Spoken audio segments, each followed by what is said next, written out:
Muraho turabasuhuje bene data tubifuriza amahoro y'Imana. Muri aka kanya rero nongeye guterwa ishema ko umwami Yesu akindinze kandi n'umuryango wanjye. Si uko ibibazo bidahari, ibibazo byo ntibyabura, kuko buriya nubaho utanafite n'ibibazo uzamenye ko utari na muzima. Ariko mu bibazo byose bizabaho, igihatsi ibindi byose kigusubiza inyuma mu ntekerezo no mu myumvire no mu mitekerereze. Wahomba ejo ukongera ukunguka, warwara ugakira, ariko wapfuye ntiwabaho, biba birangiye. Niyo mpamvu uyu munsi mu mwanya muto cyane, mu minota mike itari myinshi, shaka kugira ngo tuganire kuri iki kintu. Ese mwene data, uriyumva uti muri ubu buzima turimo? Uriyumva uti muri ubu buzima wabonye ubaho ukavuka nk'abandi bose, ukabona ufite umubiri muzima, ukabona utambuka, ukabasha no kujya gukora bigakunda, cyangwa se wanakora byakwanga ariko ukaba uzi ko uri muzima n'ejo wakora? Ndagira ngo mbabwire ngo uko bwije n'uko bukeye twagaguye kunguka ubwenge, ndetse no kugira ikindi kintu kitwemeza ko turi abagenzi muri ubu buzima, ariko nanone tukaba dufite igishoro gikomeye ko turi bazima. Ngiye kubereka ikintu gikomeye abantu benshi batinya. Mumbabarire, ndabereka akantu k'agafoto gatoya. Si mu bukwe, si muri hoteli, nta nubwo ari mu rusengero. Aha hantu ngiye kubereka ni ikimenyetso cy'uko tugomba kwizera umwami Yesu, kuko nitumwizera ibintu ngiye kubereka muzajya mubifata nk'ibibambwe. Uyu munsi ni isomo nshaka ko twiga, haba umukire, haba umuntu woroheje, hari abantu baba boroheje, haba na wa wundi ubyuka mu gitondo yirukanka avuga ngo ndashaka gukotana kugira ngo nzagere ku kintu runaka cyiza, kugira ngo abantu bose bajye babona ko nanjye ndi icyamamare, haba wa wundi uzwi. Ntabwo ushobora gukwepa aho hantu. Bantu b'Imana, aha hantu ngiye kubereka mumbare muhitegereze, ariko hakubera isomo. Hakubera isomo. Ni hahandi ugera ubwoba bukakwica, ukavuga ati se nanjye nuku? Reka mpabereke mutaza kuhavumbura, ariko numara kuhabona utangiye uvuye ngo Mana, burya navuye mu nda ari uku bizagenda. Waba mwiza uri igishongore, waba muremure, waba mugufi, waba kwa kundi bavanga imfura cyangwa se sinzi n'iki n'iki, nshuti yanjye umva nkubwire, ahantu hateye ubwoba. Ahantu hateye ubwoba,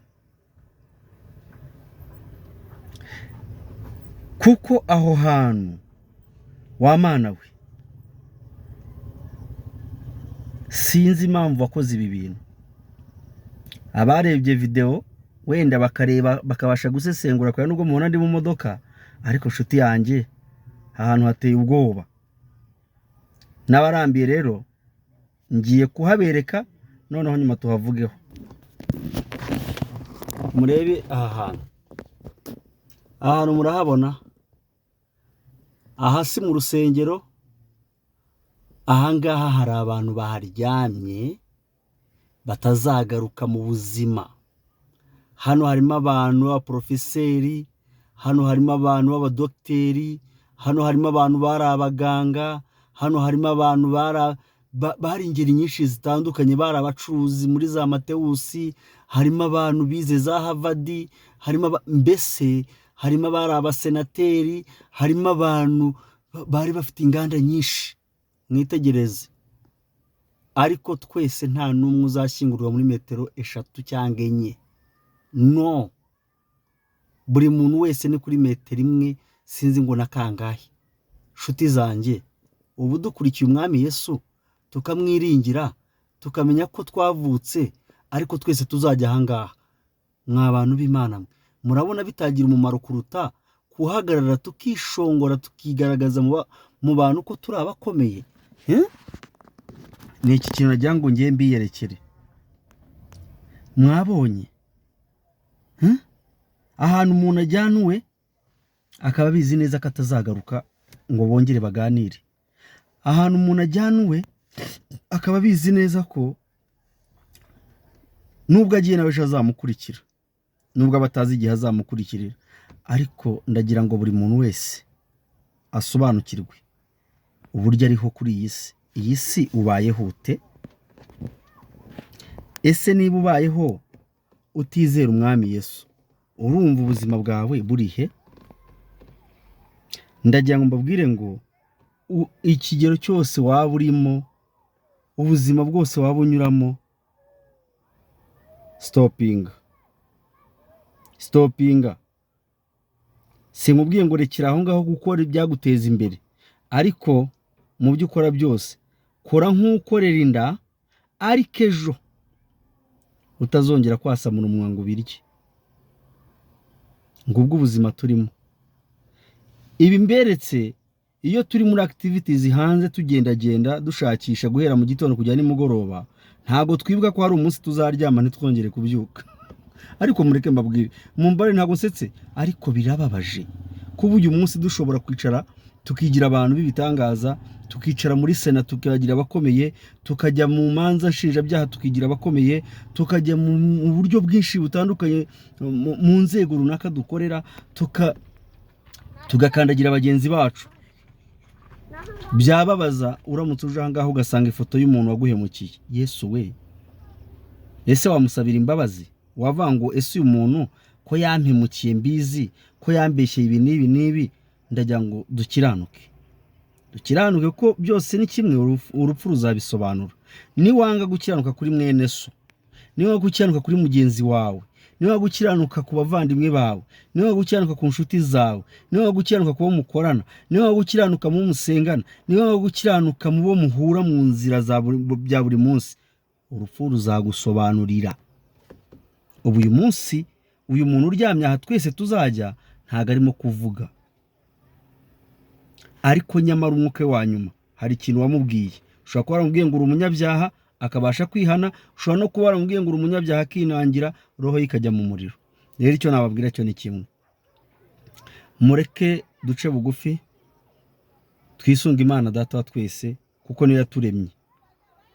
Tuyikunde, tuyubahe, tuyiharire ibyacu, kuko nizigiye izaducyurira. Nta muntu ubizi. Ayo niyo makuru ya mbere najya mbaye. Nta wuzi umuntu igihe Imana izacyurira umuntu, kuko naba ngaba ari ahangaha mubona hariho amakaro, ntaga hari mu nzu twese duhuriramo. Ni inzu y'umuntu umwe, sinzi niba banaganira nubwo ubona byegeranye, nubwo n'izimva zegeranye, ariko nta numwe uvugana n'undi. Buri muntu wese aryamye ukwe, arimo arabura ukwe cyangwa yabuze ukwe. Mwene da, ntushukwe n'igihagararo, ntushukwe n'indeshyo, ntushukwe n'ibyo ufite, ntushukwe n'amafaranga kuri konte, ntushukwe n'imiryango ufite ubwira tse bagahita baguha. Ahubwo wowe gera umwami Yesu, bigutwara umwanya, bigutwara ibitekerezo, bigutware mbese uhore uvuga ngo Yesu we, mperuka ndiho ariko sinzi nyuma y'ubu buzima aho nzajya. None ndakwinginze mu bihe byanjye bya nyuma uzamu ubugingo buhoraho. Icyo nicyo nkwifurije mwene data, kuko aha ni isomo. Aha ni isomo. Ntago naje ahangaha gusa, ahubwo hano hari abaherekeje abandi. Ni isomo kandi rikomeye. Icyo nkwifurije, umwami Yesu niwe head ku buzima bwacu. Umwami Yesu niwe tangiriro, ni nawe herezo ryacu, kandi yiteguye kutwakira mu gihe tukiri ku isi kugira ngo azaduhe iherezo ryiza. Tuzaryama aha hantu mu myaka 90, mu myaka 70 yawe, mu myaka 10 yawe iri imbere, mu myaka 30, mu myaka 50, uri umukandida wo kuza aha hantu. Ariko ikiruta byose, kiranuka muri byose kugira ngo Yesu azakwakire nta rubanza gushinja.